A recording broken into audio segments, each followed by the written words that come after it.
10 secondes. C'est tout ce qu'il faut pour que ton cerveau pète un câble. Tu te fais mordre, le virus t'infecte, et toi, t'es plus toi. C'est du cinéma? Pas complètement.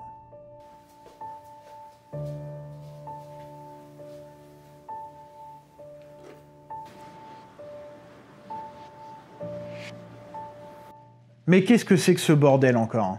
Un virus qui se propage en quelques secondes, te transforme en machine à hurler, mordre, courir après des gens, le tout avec des yeux injectés de sang et des magnifiques projections de vomi? Toujours un plaisir quand tu manges devant un film. C'est pas un lendemain de Hellfest, c'est les infectés zombies bien énervés de 28 jours plus tard, et 28 semaines plus tard, et aussi 28 mois, 28 ans plus tard. Et aujourd'hui, on va voir si la science, la vraie, elle pourrait accoucher d'un truc aussi flippant. Pour ceux qui connaissent pas, le premier film date de 2002, réalisé par Danny Boyle, le mec qui a fait tout ça, et écrit par Alex Garland, le mec qui a fait tout ça. Pas une équipe de bras cassés donc. Le premier film, il est vachement cool car il relance les films de zombies en changeant une règle toute simple. Ici, les infectés, ils sont pas morts. Pas de cadavres réanimés, pas de morts vivants à moitié moisis qui se baladent à 2 à l'heure, c'est pas Walking Dead. Ce sont juste des humains encore en vie, infectés par un virus expérimental qui s'appelle en version originale Rage. Et qu'en bon français, qui aime pas faire comme tout le monde, on a traduit en la furie. Et c'est ça qui rend le film terrifiant. Les infectés, ils courent, vite, ils courent très très vite. Et ils ont encore un cœur qui bat. Dans le film, tout commence avec des activistes qui libèrent des singes de labo à Cambridge.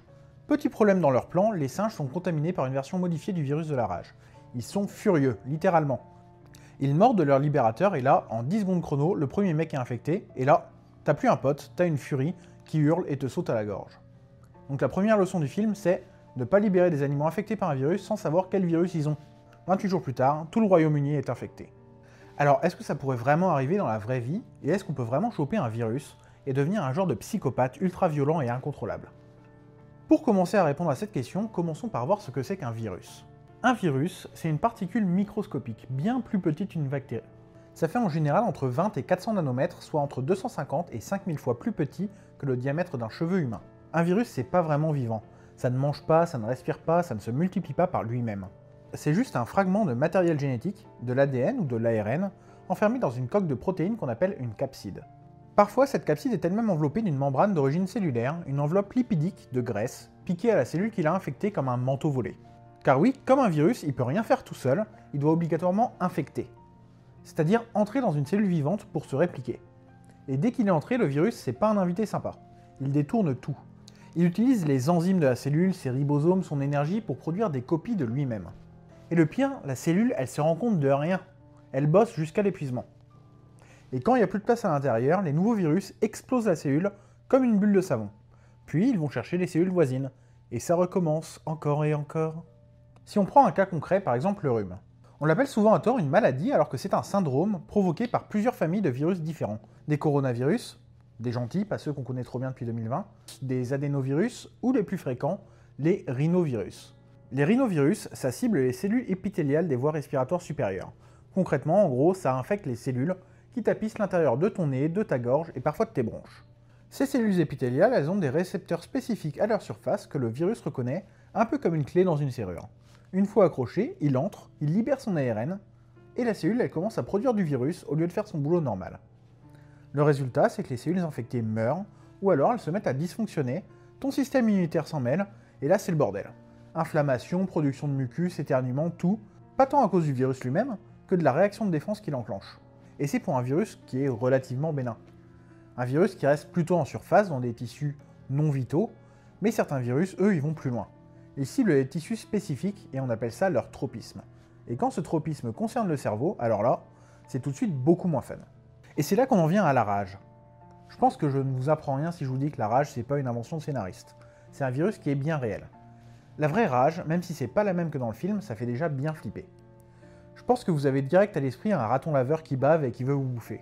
Et si tu penses que c'est un truc moyenâgeux qui n'existe plus, c'est une grosse erreur, mon copain. Tu vas repartir mal, mon copain! Il y a encore une estimation de 59 000 morts par an, d'après l'OMS. 95% des cas, c'est en Afrique ou en Asie, mais en 2019, il y a un mec qui est mort de la rage, probablement après avoir été mordu par une chauve-souris, et c'était le premier cas depuis 1924 en France. La rage, son délire, c'est d'aller attaquer directement le système nerveux. Sa transmission, elle est relativement classique, et pour le coup, ça ressemble pas mal à un film de zombies. Morsure, griffure, ou contact de la salive avec une plaie ou une muqueuse. Et une fois dans le corps, le virus ne rentre pas directement dans le sang. Il reste en local, tranquille. Il infecte les neurones moteurs ou sensoriels à proximité du point d'entrée. Puis ensuite, il remonte, lentement, en suivant les nerfs périphériques comme des rails. C'est ce qu'on appelle un transport rétrograde axonal. Le virus, il utilise littéralement l'autoroute cellulaire qui permet à une cellule nerveuse d'envoyer des signaux vers le cerveau. Pas de feu rouge, pas d'embouteillage, quelques millimètres par jour, donc en fonction de la localisation de l'infection, le virus peut mettre plusieurs semaines, voire même plusieurs mois pour atteindre le cerveau. Et c'est ça qui rend la rage aussi perfide. Elle passe pas par le sang, donc le système immunitaire la repère pas tout de suite. Et quand elle atteint la moelle épinière puis le cerveau, c'est là que ça dérape. Le virus, il se met à infecter massivement les neurones, surtout dans certaines régions clés. Le tronc cérébral qui contrôle la respiration et la vigilance, le système limbique associé aux émotions, et parfois l'hippocampe, l'amygdale ou l'hypothalamus. Et le résultat, c'est que ton cerveau il commence à déconner. Ça commence avec de la fatigue, un mal de crâne, puis ça évolue vers de l'agitation, des hallucinations, une désorientation, mais aussi des symptômes plus reconnaissables. Une difficulté à avaler, des spasmes, une augmentation de la salive produite et surtout une hydrophobie, la fameuse peur panique de l'eau. Pourquoi ? Parce que boire déclenche des spasmes incontrôlables dans la gorge. Du coup, rien qu'avoir un verre d'eau, ton cerveau y panique. Comme il se propage via morsure grâce à la salive infectée, le virus, de lui-même, il t'empêche de diluer son efficacité en avalant de l'eau. Et en plus, dans certains cas, les patients ils deviennent agressifs, très agressifs. Il y en a qui hurlent, il y en a qui tentent de fuir, voire de mordre. Et on parle bien d'humains là, pas des animaux infectés. Des cas qui sont documentés dans la littérature médicale. Et une fois ces symptômes bien présents, après quelques jours, les patients tombent dans le coma, puis ils meurent. Presque, parce qu'en 2004, il y a un événement rarissime qui a fait naître un espoir. Le protocole de Milwaukee.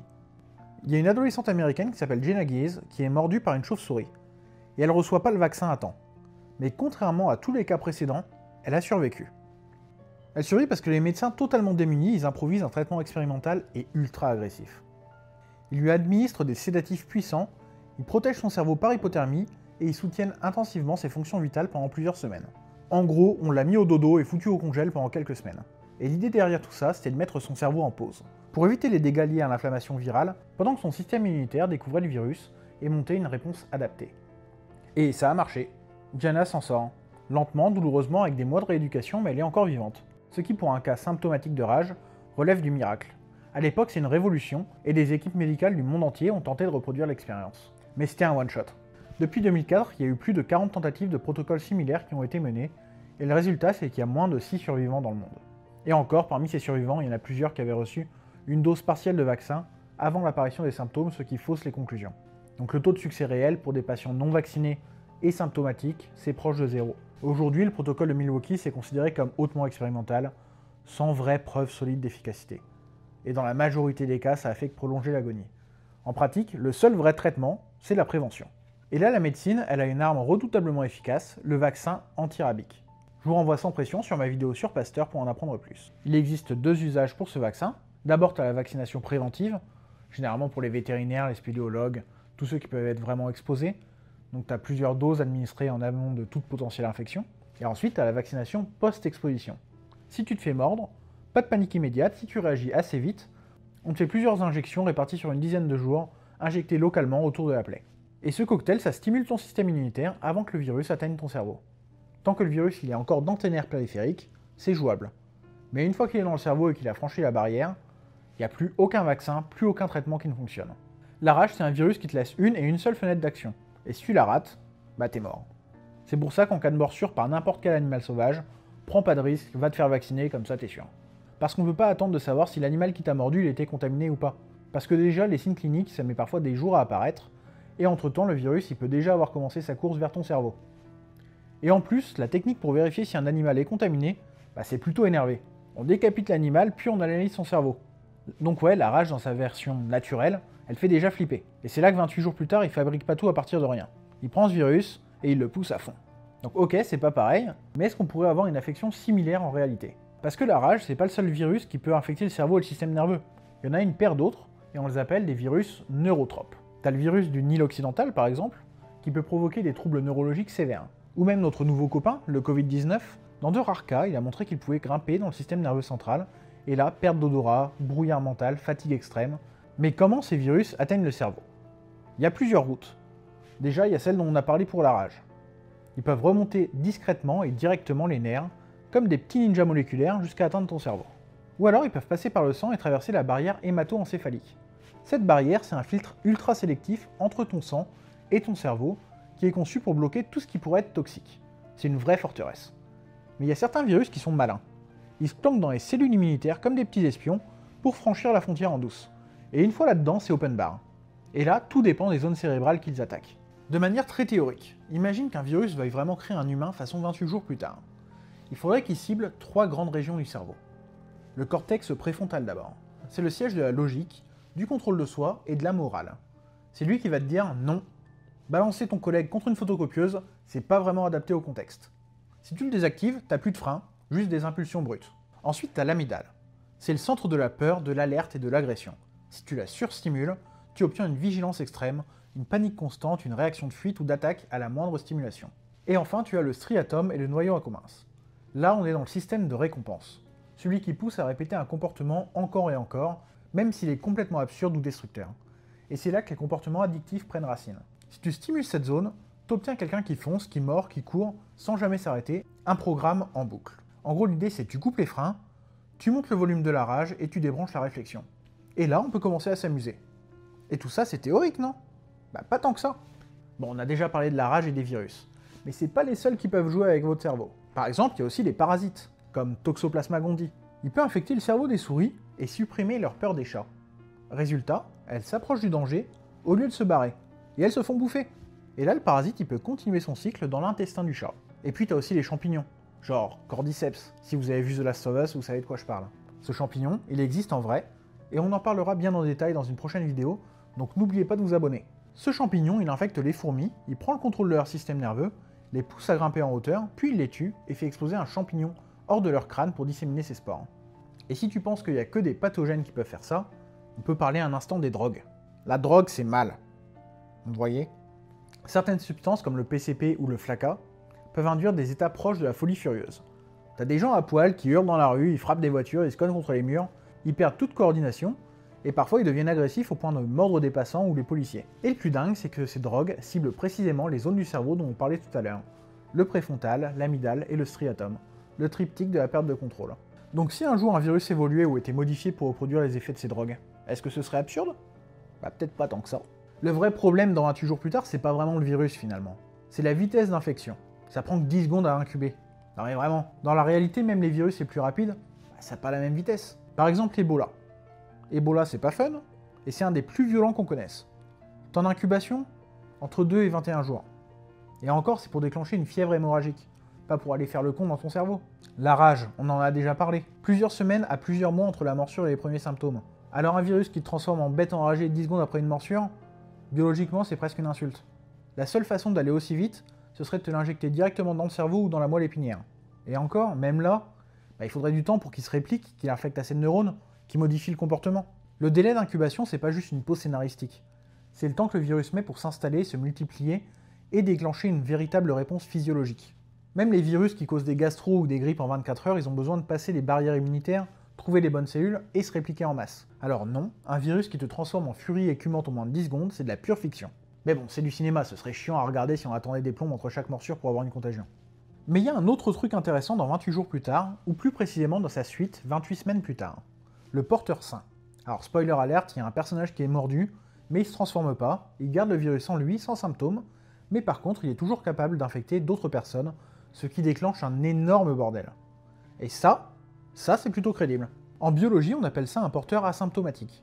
C'est quelqu'un qui héberge un agent infectieux qui peut parfois même le transmettre, sans jamais tomber malade lui-même. Et c'est pas un cas rare. Déjà pendant le Covid, vous en avez entendu parler, on en a eu un paquet. Des mecs qui étaient contagieux, mais sans fièvre, sans tout, sans le moindre signe extérieur, et pourtant ils étaient capables de disséminer le virus partout, parfois même plus efficacement que ceux qui étaient cloués au lit. Et ce concept, on le connaît depuis bien longtemps. Tu veux un exemple célèbre? Typhoid Mary. Je te mets dans le contexte. Début du XXe siècle, New York. T'as une cuisinière irlandaise qui s'appelle Mary Mallon, qui enchaîne les emplois dans des maisons bourgeoises. Et partout où elle passe, il y a des gens qui tombent malades. Fièvre, grosse chiasse et parfois des morts. Mais elle, que dalle, pas un symptôme. Les autorités finissent par comprendre qu'elle est porteuse saine de la bactérie Salmonella typhi, responsable de la fièvre typhoïde. Et elle est la première personne identifiée comme porteur asymptomatique chronique de cette maladie. Et malgré les avertissements, Elle continue à cuisiner, à changer d'identité et à répandre la maladie. Résultat, plus de 50 contaminations directes et au moins 3 morts documentées. Elle finira Internet Force jusqu'à la fin de sa vie, 23 ans en isolement sur une petite île du Bronx à New York. Donc oui, les porteurs sains, ça existe, et c'est un vrai problème en épidémiologie. Comment détecter un danger invisible? Et ça soulève une autre question. Est-ce qu'on peut être génétiquement protégé contre un virus? Et là encore, la réponse c'est oui, parfois. T'as certaines mutations génétiques qui offrent une protection naturelle contre certaines infections. Par exemple, il y a des personnes qui possèdent 2 copies de la mutation CCR5 delta 32. Et elles sont résistantes au VIH. Pourquoi? Parce que le virus du sida utilise la protéine CCR5 pour entrer dans les cellules immunitaires. Et sans cette porte d'entrée, il reste dehors. Impossible pour lui de lancer l'invasion. Il y a d'autres mutations qui influencent notre réponse immunitaire des virus, comme Ebola, la grippe ou même la variole. Certaines personnes vont tomber gravement malades, puis d'autres vont juste avoir une petite fièvre et parfois rien du tout. Donc un bon point pour 28 semaines plus tard, de ce côté-là, c'est pas trop mal. Alors est-ce que le virus de 28 jours plus tard pourrait exister? Un virus ultra contagieux, transmis par morsure, qui provoque une rage incontrôlable, une agressivité extrême, une perte totale de contrôle moral et logique? Biologiquement, vaguement oui, en partie. Chaque composant du puzzle existe déjà dans la nature. Il y a des virus qui manipulent le cerveau, il y a des parasites qui modifient le comportement, il y a des drogues qui coupent toute inhibition et des mutations génétiques qui influencent la susceptibilité aux infections. Mais, un virus qui s'incube en 10 secondes, qui transforme ton cerveau sans brûler tous les circuits, qui te laisse debout, rapide, précis, furieux, pendant des jours, non. Là, on sort de la biologie et on entre dans la pure fiction. Et c'est tant mieux, parce que je sais pas vous, mais autant une invasion zombie façon Walking Dead, j'en fais mon affaire, mais ces conneries là, ça je veux pas les voir ça. Et c'est là que le film est malin. Il parle pas de zombies, il parle pas de surnaturel, il parle de virus. Et il s'inspire d'un vrai, le virus de la rage. Il pousse tous les curseurs au maximum, il prend ce qu'on connaît, ce qui est crédible, ce qui est inquiétant, et ça marche bien pour te faire flipper, en tout cas sur moi, c'est plutôt efficace. J'espère que vous avez aimé ce nouvel épisode de Biociné, et si c'est le cas, likez et abonnez-vous, on a encore pas mal de films en stock à décortiquer. Si vous en avez un que vous voulez que j'analyse spécifiquement, dites-le moi en commentaire. A bientôt pour de nouvelles aventures scientifiques et cinématographiques.